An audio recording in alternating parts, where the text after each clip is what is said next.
This is a special one-hour edition of the CBS Evening News with Walter Cronkite and Marvin Kalb in Washington, Roger Mudd in Washington, George Herman in Washington, Neil Strauser in Washington, Eddie Barker in Dallas, Dan Rather in Dallas, Lou Wood in Fort Worth, and Harry Reasoner at the New York Stock Exchange. Good evening. There is only, of course, really one story this evening, and in this special one-hour report, we will bring you the moving and impressive highlights of John Fitzgerald Kennedy's final journey. We'll return to the city where the great tragedy began, for scenes of final tribute to another of last Friday's victims, and for a report on a community determined to rebuild a shattered image. We'll also have reports on the stepped-up investigation into the president's assassination, on the immediate plans of the Kennedy family, on our new president's first steps toward a possible summit meeting, and the return of Congress to its legislative burdens. Throughout this country and the world today, there were countless expressions of mourning and tribute to our late president. They reflected and echoed in their own way the solemn ceremonies in Washington, where more than 1 million assembled, including an unprecedented array of world statesmen, to pay final respects to President Kennedy. That ceremony began in the great rotunda of the Capitol.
I got my credentials and I'll proceed right out of this cemetery.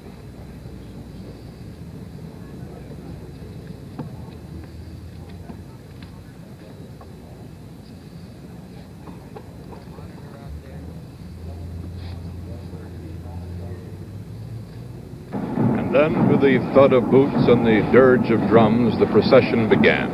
Up Pennsylvania Avenue to the White House, the route a new president rode in triumph not quite 3 years ago.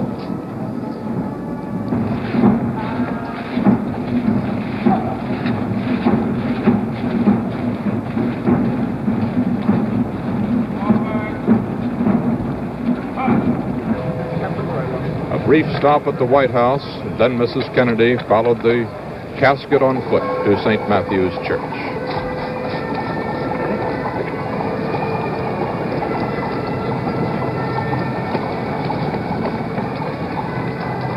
And then in cars, the first of the dignitaries.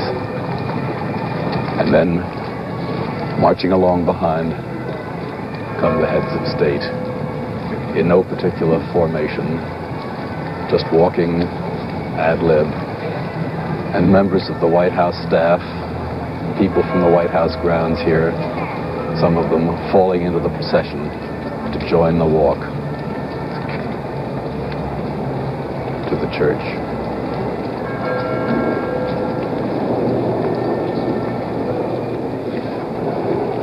After the services, back into the cars.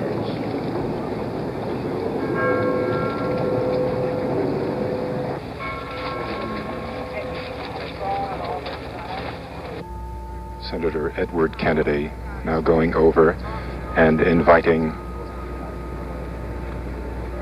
former President Eisenhower to speak with Mrs. Kennedy, who was still in the first car. And President Truman there as well.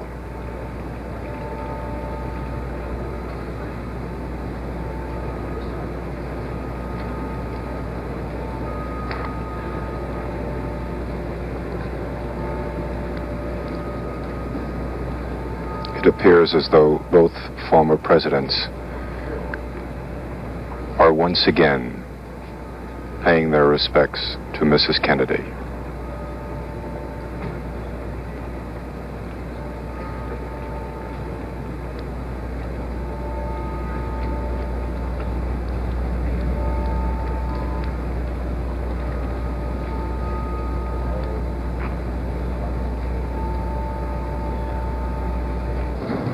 Then the final mile to Arlington National Cemetery. Oh, I see. I'm not going to be salad.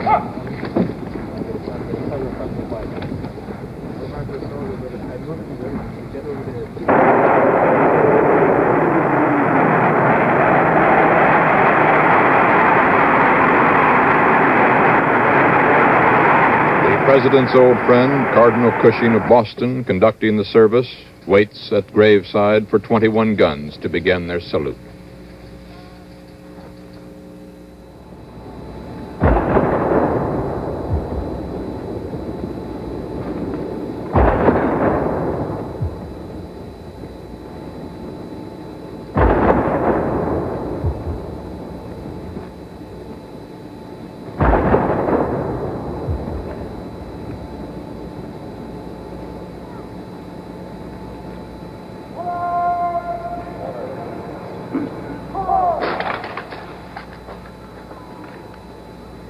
Requiem aeternam Done Domine lux perpetua luceat. May rest in peace. Eternal rest grant unto him, O Lord. May his soul and the souls of all the faithfully departed through the mercy of God rest in peace. Amen.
For Dallas, where the assassin's bullet was fired, the shock, the grief, and the mourning had been compounded.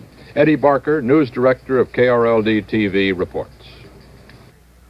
The president is buried now, and Dallas, Texas, where John F. Kennedy died, mourns his passing.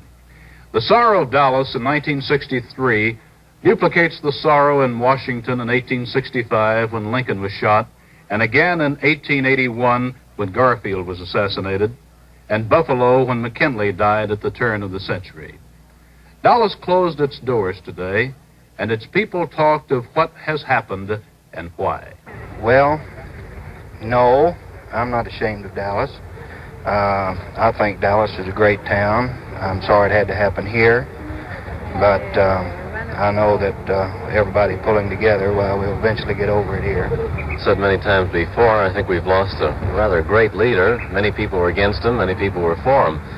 But all in all, if so many people were against him, we vote people out of office. We don't shoot them. I still can't believe it. My wife and I just look at each other from time to time and say we just still can't believe it.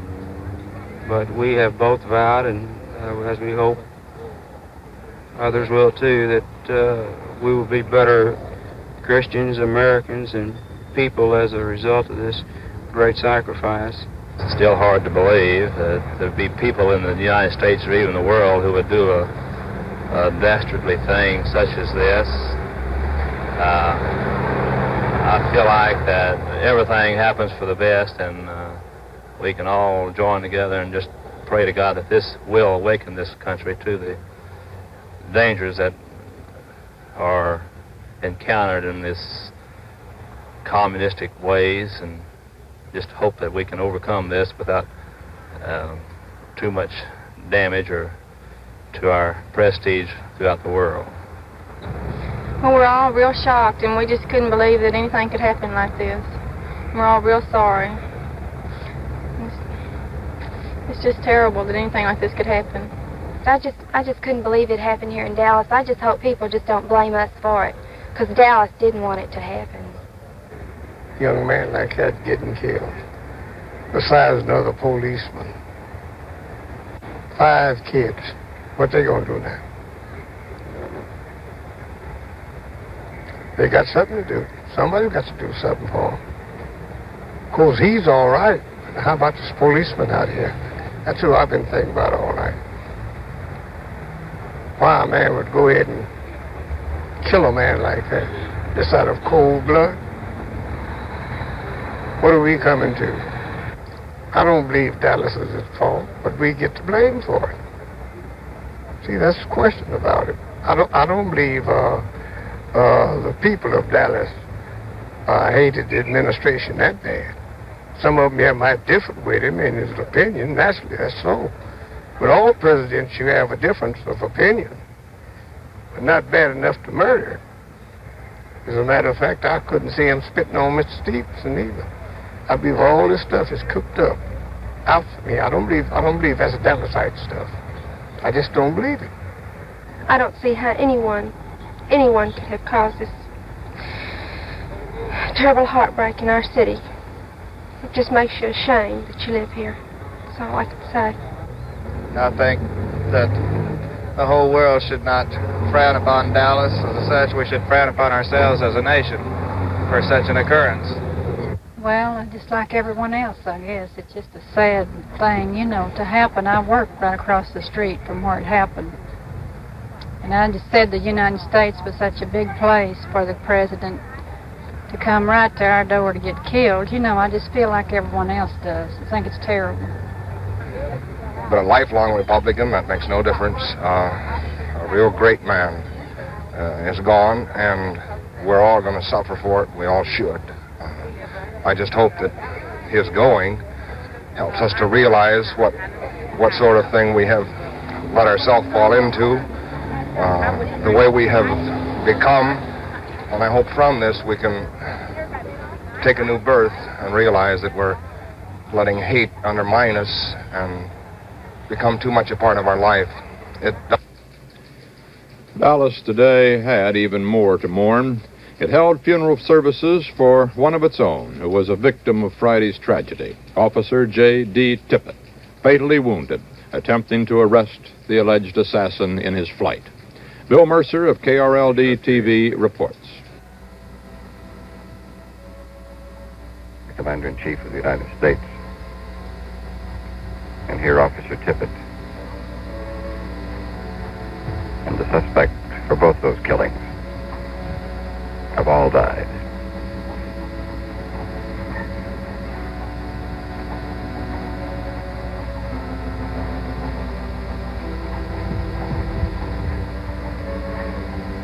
And filing past the casket of Officer J.D. Tippit, the many friends, some who knew him, but all in Dallas and the nation know of him for his unselfish, his personal contribution in the line of duty.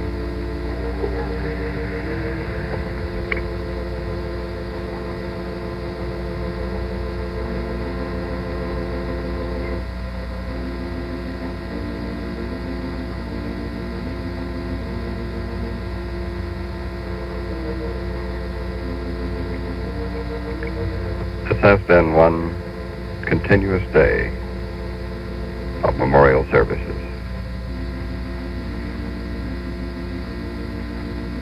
Starting at shortly after 9 o'clock Dallas time in Washington, D.C., with the services for President Kennedy, and almost immediately upon his burial at Arlington Cemetery, the services for the man who died approximately a mile and a half away, Officer J.D. Tippit. Officer Tippit left a 39-year-old widow and 3 small children. The accused assassin of the president and slayer of Officer Tippit, 24-year-old Lee Harvey Oswald, also went to his grave today in a secret, almost unattended funeral at Fort Worth. Lou Wood has that story. With police guarding the casket, the body of Lee Harvey Oswald was carried from the rear door of a Fort Worth funeral home early this afternoon. It was a wooden coffin with a single spray of flowers on top, destined for a simple burial in Rose Hill Cemetery. Their officers kept the curious away. With newsmen serving as pallbearers, the coffin rested for a time in a small brownstone chapel, then was moved to the grave site. The family arrived, and only the family. Oswald's wife, Marina, born in Russia 22 years ago, wearing a simple black dress, accompanied by one of her small children. Next, Oswald's mother, with another infant. Then a brother joined them under a canvas canopy where they sat while a minister of the Fort Worth Council of Churches conducted a short burial service. With newsmen out of range, Marina Oswald stepped forward, tearfully kissed the body of her husband. The casket was closed, and the remains of the accused assassin of President Kennedy were lowered into the ground. This is Lou Wood reporting. Newsmen served as pallbearers because there were not enough others there to do the job. Correspondent Dan Rather was permitted today to see some films of the actual assassination, and here's his report from Dallas. The films we saw were taken by an amateur photographer who had a particularly good vantage point just past the building from which the fatal shot was fired. The films show President Kennedy's open black limousine making a left turn off Houston Street onto Elm Street on the fringe of downtown Dallas. A left turn made just below the window in which the assassin was waiting. About 35 yards past the very base of the building, just below the window, President Kennedy could be seen to put his right hand up to the side of his head to either brush back his hair or perhaps rub his eyebrow. President Kennedy was sitting on the same side of the car as the building from which the shot came. Mrs. Kennedy was by his side. In the jump seat in front of him, Mrs. Connolly and Governor Connolly. Governor Connolly on the same side of the car as the president, and in the front seat, 2 Secret Service men. Just as the president put that right hand up to the side of his head, you could see him lurch forward. The first shot had hit him. Mrs. Kennedy was looking in another direction and apparently didn't see or sense that first shot or didn't hear it. But Governor Connolly in the seat in front appeared to have heard it, or at least sensed that something was wrong. The governor's coat was open. He reached back in this fashion, exposing his white shirt front to the assassin's window. He reached back as if to offer aid or ask the president something. At that moment, a shot clearly hit the governor in the front, and he fell back in the seat. Mrs. Connolly immediately threw herself over him in a protective position. In the next instant, with this time Mrs. Kennedy apparently looking on, a second shot, the third total shot, hit the president's head. His head could be seen to move violently forward. And Mrs. Kennedy stood up immediately. The president leaned over her way. It appeared that he might have brushed her legs. Mrs. Kennedy then literally went on the top of the trunk of the Lincoln car, put practically her whole body on the trunk. It appeared she might have been on her all fours there, reaching out for the Secret Service man, the lone Secret Service man who was riding on the bumper of the car, the back bumper on Mrs. Kennedy's side. The Secret Service man leaned forward and put his hands on Mrs. Kennedy's shoulder to push her back into the car. She was in some danger, it appeared, of rolling off or falling off. When we described this before, there was some question about what we meant by Mrs. Kennedy being on the trunk of the car.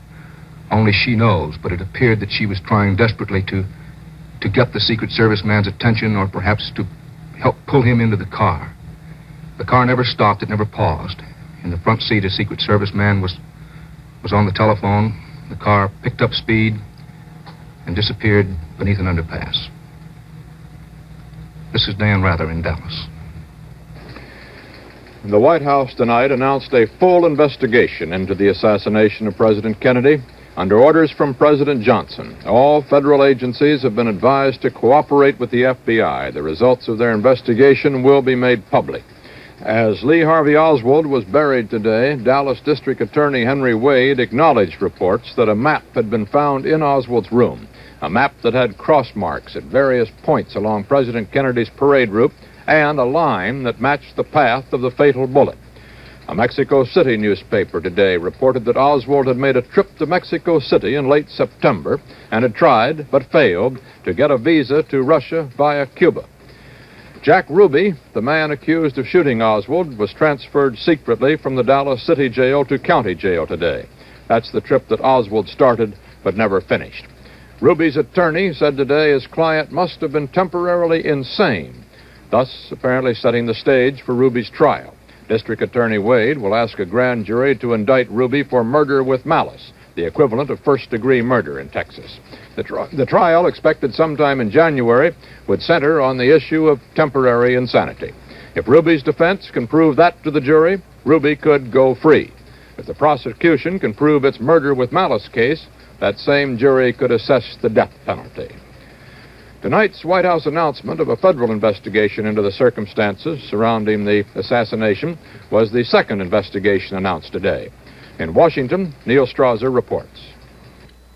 There can never be a trial of Lee Harvey Oswald to prove beyond that legal shadow of a doubt whether he was the assassin of President Kennedy. A second assassin's bullet took care of that.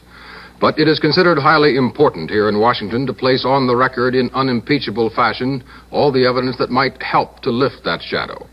President Johnson tonight has chosen the Justice Department and the almost never questioned FBI to make that inquiry, so that not only the American people can know, but to provide an official answer to the current Soviet line that the assassination is being used in some sort of reactionary plot to hit at communism.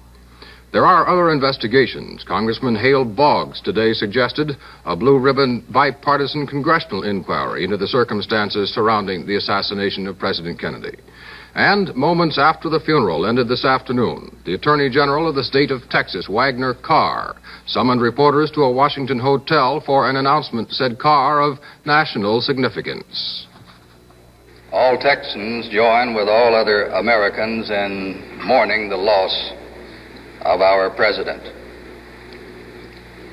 Because the shocking assassination of President Kennedy, the attempted assassination of Governor Connally, and the subsequent murder of the suspected assassin occurred in Texas, it is my feeling that all the facts surrounding these matters should be made public for the knowledge of all people everywhere. I will therefore, upon my return to Texas, call for a court of inquiry which is authorized under existing Texas law. Those conducting the inquiry will be the top staff of my office, staff, S-T-A-F-F, of my office, including the Attorney General, working in cooperation with one or more outstanding and eminent jurists and lawyers. Also, top-level local and state authorities will be invited to participate actively, and federal authorities will be asked to cooperate. A full and complete report of the findings of this hearing will be sent to the United States Department of Justice. And I want to emphasize that this will be a thorough, complete, and impartial investigation, and that the full results will be made public. Further details will be announced as they develop, and I must go now to the plane to return to Texas to put these plans into operation. The Court of Inquiry announced by the Attorney General of Texas will have the power to subpoena witnesses. The Justice Department said it will furnish all assistance available. But shortly after that announcement, there came the announcement that the President has directed a separate federal investigation, too, every shred of evidence to be examined. It is interesting to note that today Congressman Ayers of Ohio said he will introduce a bill in Congress making an assault on a president, vice president, or cabinet officer a federal crime. It is not now. The killing of President Kennedy was murder under state law. And that is why the accused assassin, Oswald, was in the custody of Dallas police at the time of his own shooting. From the feeling I have encountered in certain federal agencies in the past couple of days, it appears there might be considerable support for the sort of measure that Ayers today has proposed. This is Neil Strasser in Washington. Investigations into all the facts of these last 4 days may not be limited to the state of Texas or the FBI. Some congressmen already have suggested a congressional investigation. The city of Dallas, whatever may come, faces a monumental job of rebuilding its image, trying to find some way of living with the fact that the darkest days in the recent history of this nation were played out on its streets. Ed Barker, news director for station KRLD in Dallas, gathered together a group of citizens to discuss the problem. Walter, the civic and spiritual leaders of this city, whose job it is going to be to forge the path that lies ahead, took time today to reflect on what has happened since that Friday and recall the dreams of civic pride that were shattered with the sharp crack of a sniper's rifle. First, here's Luther Holcomb, head of the Citywide Council of Churches. The mayor of Dallas issued a proclamation calling for a prayer vigil. It was my sacred privilege to notify the ministers of the city. Their response was immediate. I would say during a 24-hour period, more individuals turned to places of worship, chapels, all types of churches in Dallas than any time since D-Day. Eric Johnson, civic leader who was to have introduced President Kennedy at that luncheon that never came about. Had three organizations, however, that had a particular part to play here, and I've brought with me some of the material that will be reminiscent of what we intended to do, because this might be of interest to you, Eddie. When the president arrived to the music of Hail the Chief, we'd have had an invocation and then a little food, after which we'd have introduced our distinguished head table, numbered the guests I've mentioned, as well as our own mayor, the president of the Dallas Assembly, and the president of the Science Research Center. We then, having introduced our congressman friends, would have gone on to ask particularly for Mrs. Kennedy to join me at the microphone. We had thought for some time of how we could make some little gift to her or to the president that would not be, let's say, presumptuous in any way, but in keeping with our welcoming idea. And it seemed to us most appropriate, since they were people who had all the worldly things they could want, to make a gift to the children. We therefore had selected a couple of saddles for the ponies that the children we knew would enjoy. And following display of gift wrap packages enclosing these saddles, we had a memento of a previous visit of another president, which we thought particularly fitting for a nonpartisan organization to present to Mrs. Kennedy as what I think would be called the memorabilia associated with both this visit and a prior one by a Republican president in 1909. President William Taft was here then, and there was tendered a banquet in his honor by the citizens of the city at the then Oriental Hotel. And it seemed to me that it was particularly appropriate that this included a sheet with a picture of the president who was quoted in the closing of an Atlanta speech, the final line of which said in part, I am not so much hopeful of winning the South over, as they say, but the South has succeeded in winning me. And we thought that since it was a nonpartisan party, it would be nice to point out that the Democratic city then had welcomed a Republican president, and we, with a slightly Republican tinge in our time, hope to make Mr. and Mrs. Kennedy just as welcome here. Rabbi Hillel Silverman, a leader of his faith in the community. This is the saddest day, I feel, in American history. I've just come back from my synagogue. There were 2,000 people there. It was the saddest, the most tragic memorial service that I have ever in my life conducted. Let me talk to you for just a moment about our city of Dallas. Naturally, all of our citizenry are stunned and shocked and numb in disbelief. However, let me say this about our city of Dallas, and if I may add a personal note, I have lived all over the world. I was born and raised in Connecticut. I saw duty with the Marine Corps in South Carolina. I was stationed overseas. I've lived in Florida, visited every single state in this union for the last 10 years. I've been living in Dallas, and I have found no better and no greater city in this entire country. The preponderance of citizens in Dallas are God-fearing, responsible, sensitive, decent, mature citizens who are building together a very, very great community of people.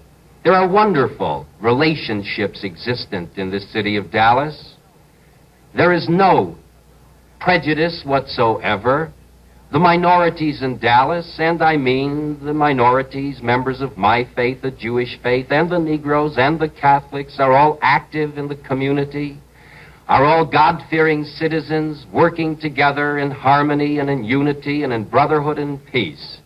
And we are saddened that just a few on the idiotic fringe have caused this terrible thing to happen to the American people.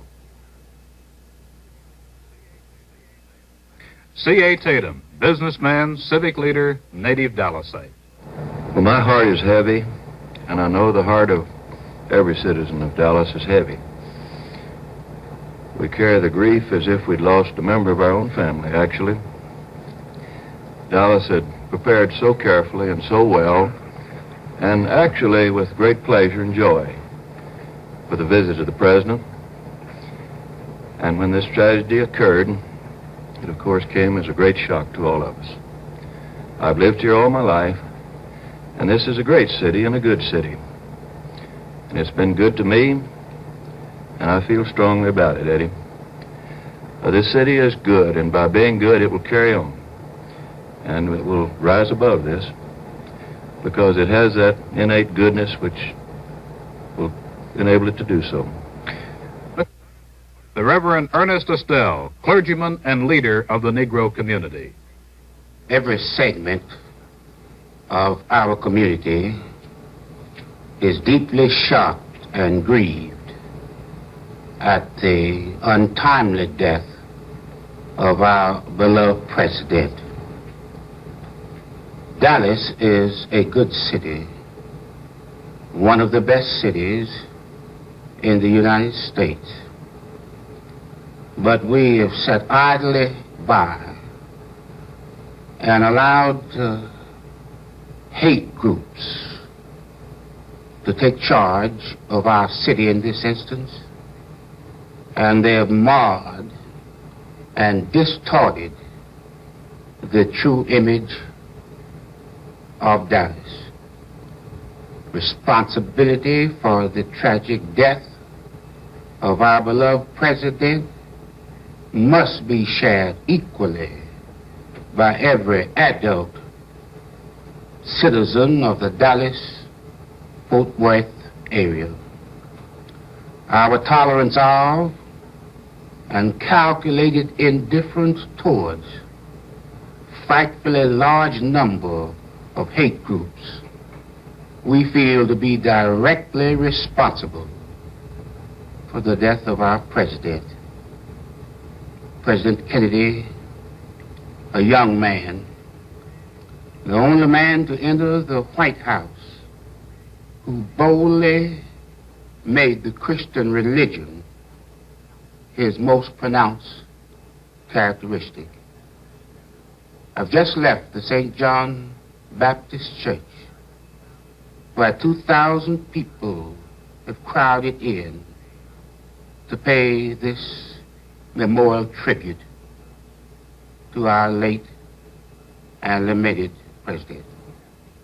And we in Dallas feel keenly the shock that have come to this city and subsequent events that have placed us before the world in such an unfavorable light.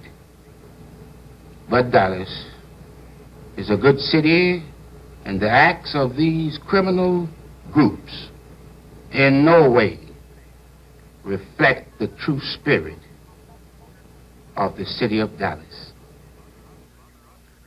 Father Oscar Huber, the priest who administered the last rites to the slain president.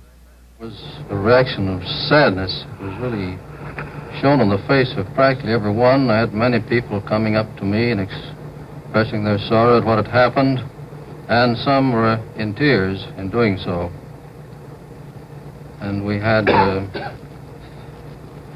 increase, I think, in attendance today, and certainly an increase in Holy Communions. And on Friday evening, the day of the unfortunate incident, I said a Mass at 5:30. We have a daily Mass at 5:30 in the evening.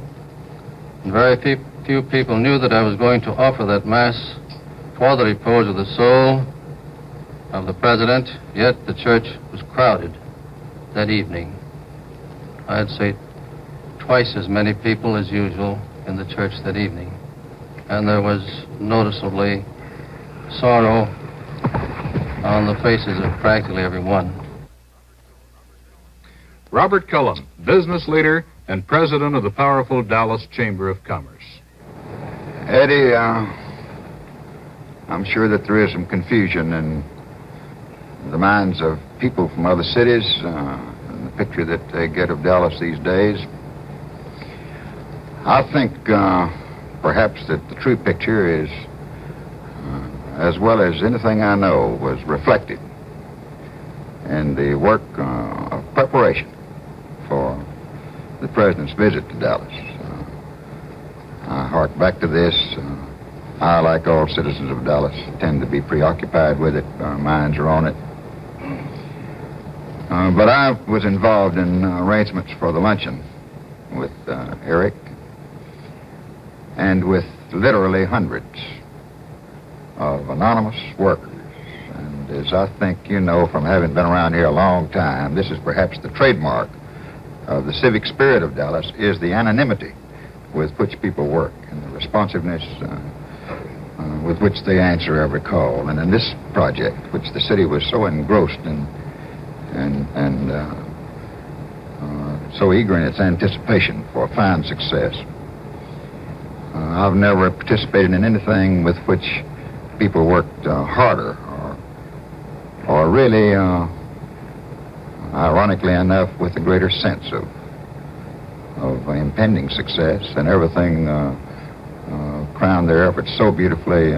The airport reception was magnificent. Another irony was that I met my friend John Connally, the governor there, and said, John, you're going to be proud of Dallas today. We have a great show for you.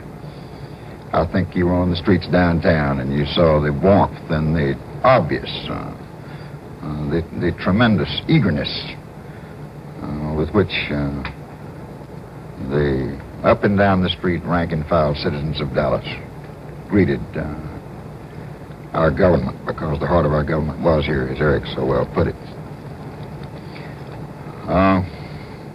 We were within 5 minutes at that tragic end of perhaps the finest civic triumph that Dallas ever knew. 5 minutes from the greatest civic triumph this city ever knew. But those 5 minutes now seem like an eternity. In that eternity, how can Dallas offer its true portrait to the nation or to the world on this day in the midst of national sorrow that was born of the tragedy here? How can the city penetrate the darkening shadows of criticism from those who see in the assassination of John F. Kennedy the guilt of this city? How can it express its grief? And in expressing it, assure the world that violence is not a natural phase of this city's life and being.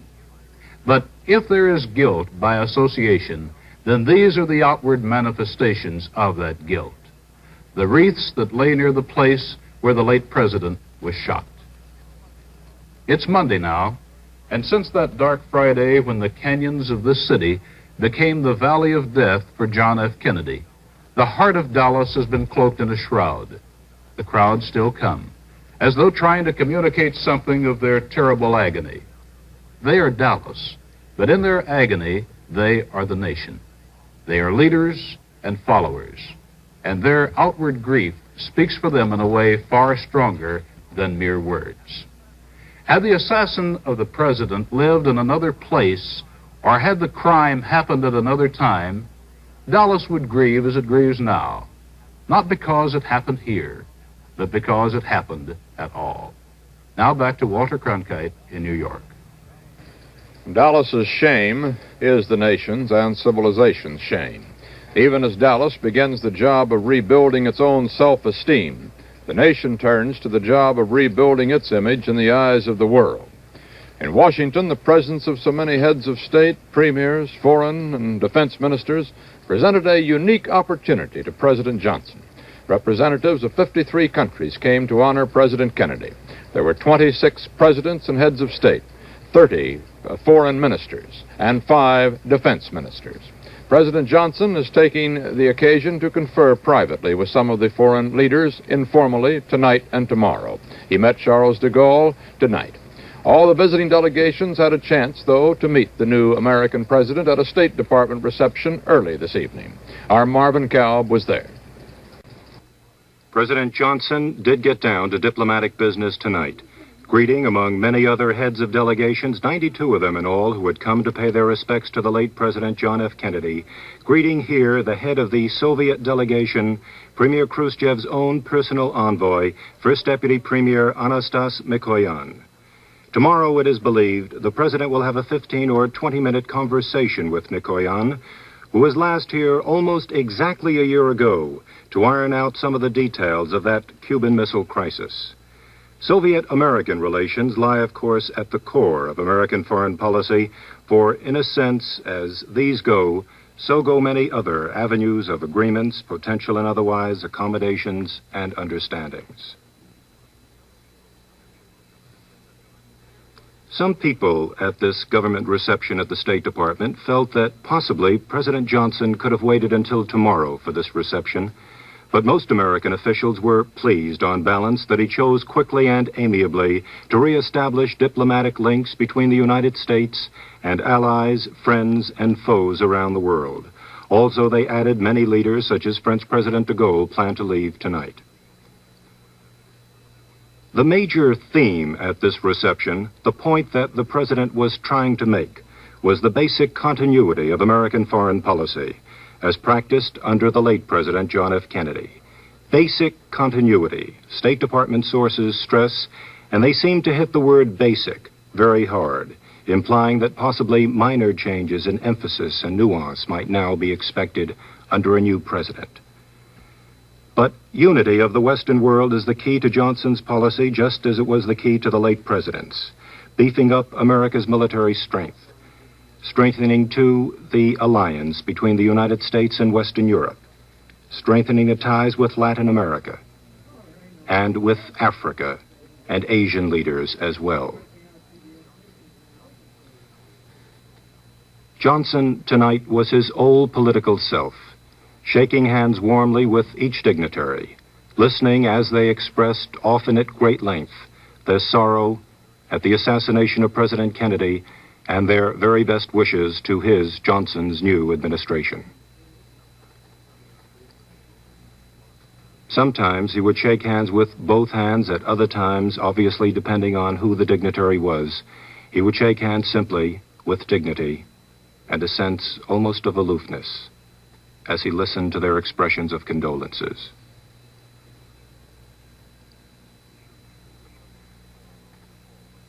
He shook hands with almost all of the delegates, 92 heads of delegations, then had brief conversations with the heads of 15 delegations, then ducked downstairs. This reception was on the 8th floor at the State Department, downstairs to the 7th to Secretary Rusk's room for 3 20-minute talks, the first with French President de Gaulle, then Japan's Prime Minister Ikeda, then Canada's Prime Minister Lester Pearson.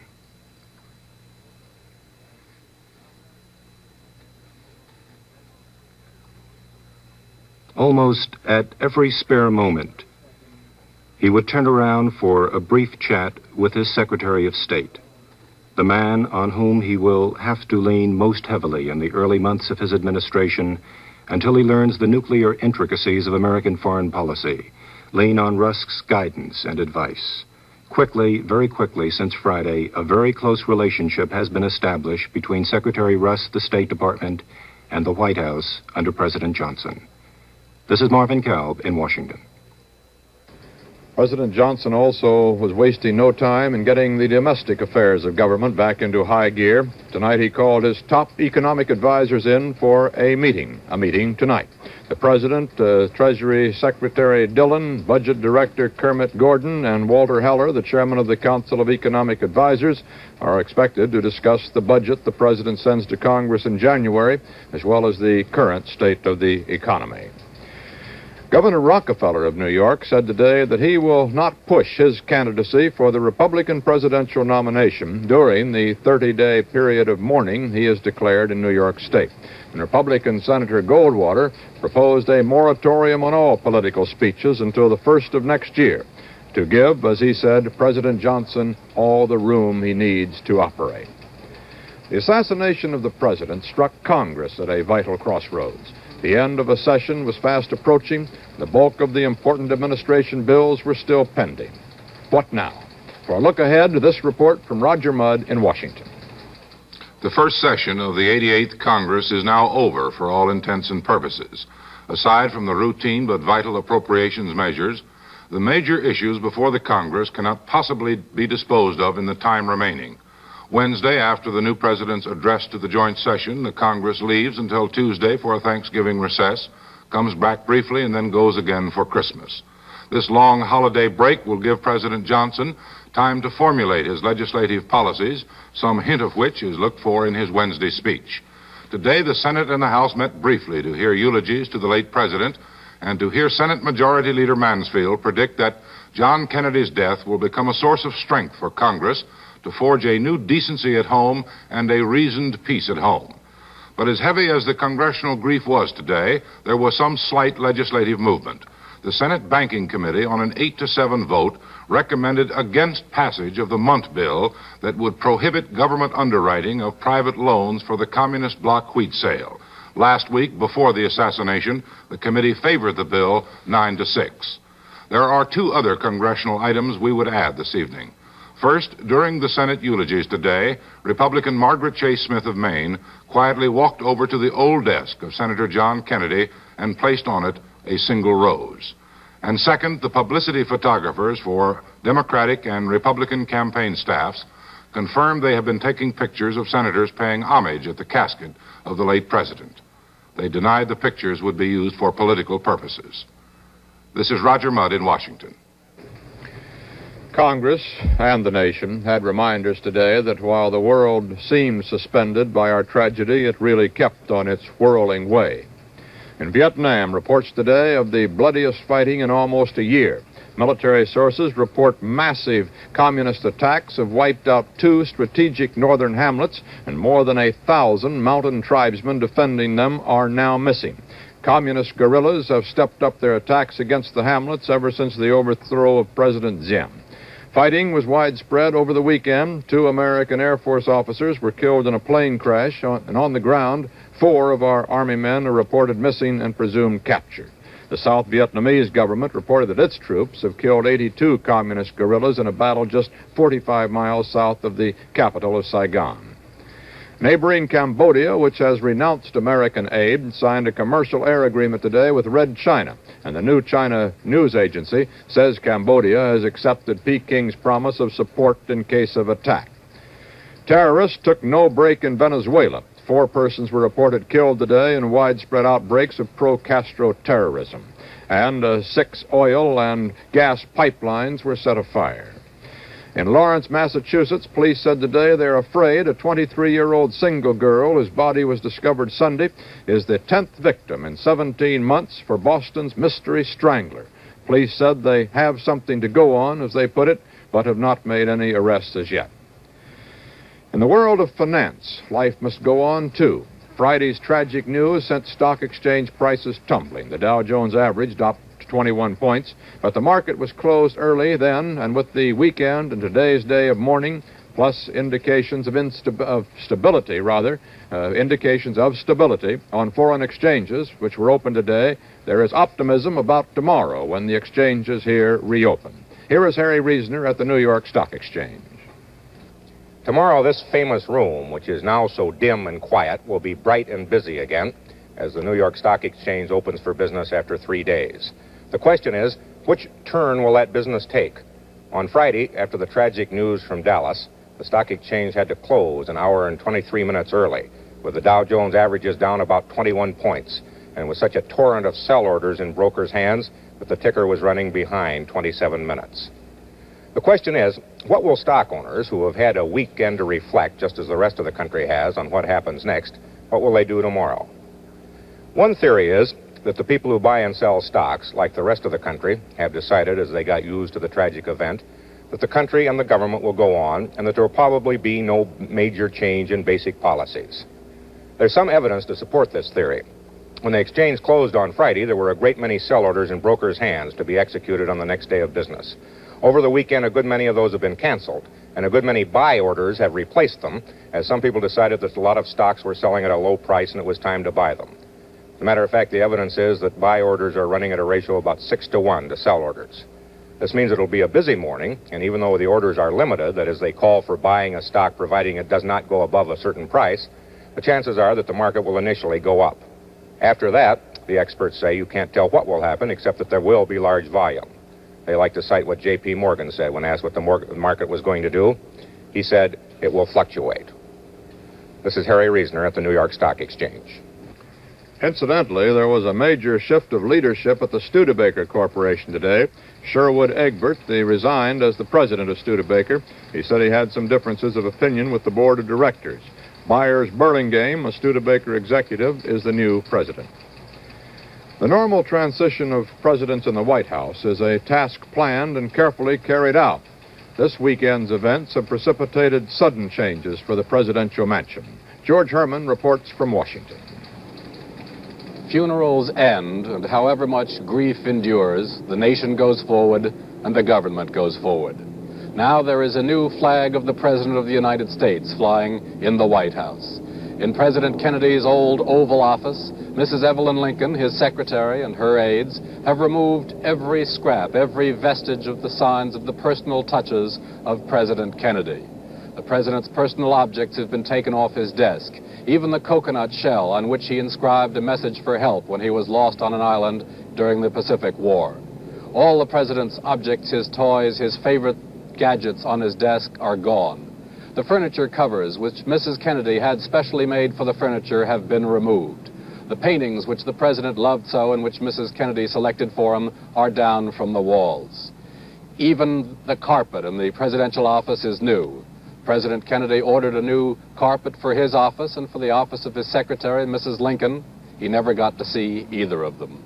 The office of the president is stripped. Even the great silver lanterns which the White House press corps gave the president have been removed, taken for the Kennedy collection, and in their place there is now the old White House light fixture which was there before President Kennedy received this gift from the press corps.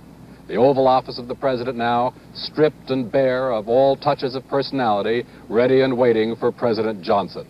Mrs. Lincoln and her staff move across the street to the Executive Office building tomorrow, and the Oval Office of the President is ready to receive President Lyndon Johnson tomorrow if he is ready to move.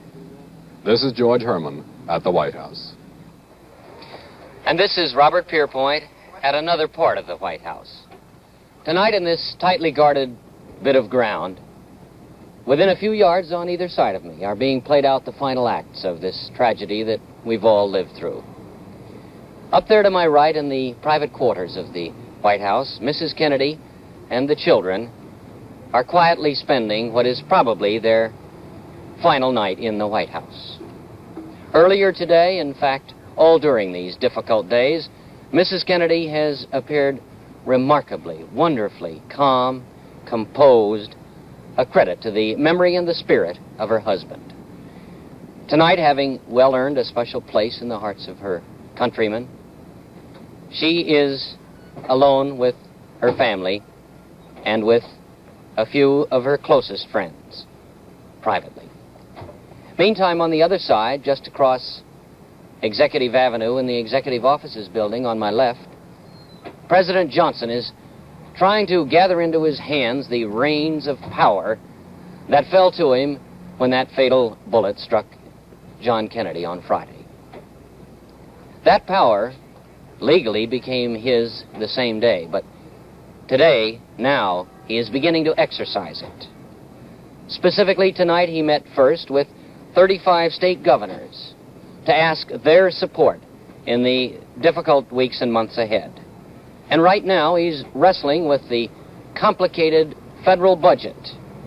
At this time of year, the budget always has to be trimmed and changed and prepared and finally approved by the President of the United States to be sent on to Congress early after the first of the year.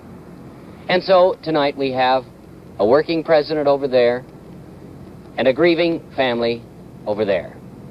But tomorrow, it will all be President and Mrs. Lyndon Baines Johnson. And President John Kennedy will be history. And so it must be, for the nation must and will go on. And this is Robert Pierpoint at the White House. The President's 75-year-old ailing father, Joseph P. Kennedy, at his home in Hyannisport, Massachusetts, too ill to travel to Washington for the services today, watched a great part of them on television. It was said that he was bearing up as well as could be expected.